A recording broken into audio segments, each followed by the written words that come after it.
అందరికీ నమస్కారం. చూసారా ఎంత బాగుందో కదండి, చిట్టు ఉసిరికాయల పచ్చడి. మీరు కూడా ట్రై చేయండి. నన్ను మనసాగలేక ఒక ఉసిరికాయ టేస్ట్ చేశానండి రైస్లో, చాలా బాగుంది. అది కూడా వీడియో పెడతాను, మీ అందరూ చూసి ఆనందిద్దరు. కానీ అల్పాహారం ఏంటనుకుంటున్నారా, పుల్లట్లు వేసానండి, దానిలోకి పల్లీల చట్నీ చేశాను, బూస్ట్ వేసి పిల్లలకి పాలు కలిపిస్తానండి, వేడి వేడి అన్నమండి.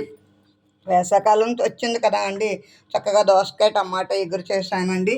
కమ్మనైన కుండ పెరగండి. చూసారా ఎంత బాగున్నాయో కదా, ఎర్ర తోటకూర మొక్కలు ఎంత హైట్ పెరిగినాయి. సీడ్స్ కోసం ఉంచానండి. ఇవి నాకు చాలా నచ్చాయి కదా అండి. మా కృష్ణా జిల్లా అమ్మాయి మొత్తం భీమవరం అంతా తిరిగి తిరిగి తిరిగి తిరిగి తెచ్చిందండి. ఇంజనీరింగ్ కాలేజ్ దగ్గర ఉన్నాయంటండి పిల్లల కోసం. చెగోడీలు, మాగినట్టి పండ్లు, బాదం పప్పులు, గుమ్మడి గింజలు. ఈ వీడియో మీ అందరికి నచ్చినట్లయితే లైక్ చేయండి, షేర్ చేయండి, సబ్స్క్రైబ్ చేయండి. అమ్మమ్మని బాగా బాగా ముందుకు తీసుకువెళ్తున్నారు, ఇంకా బాగా ముందుకు తీసుకెళ్ళండి. ఉంటాను, బై బాయ్.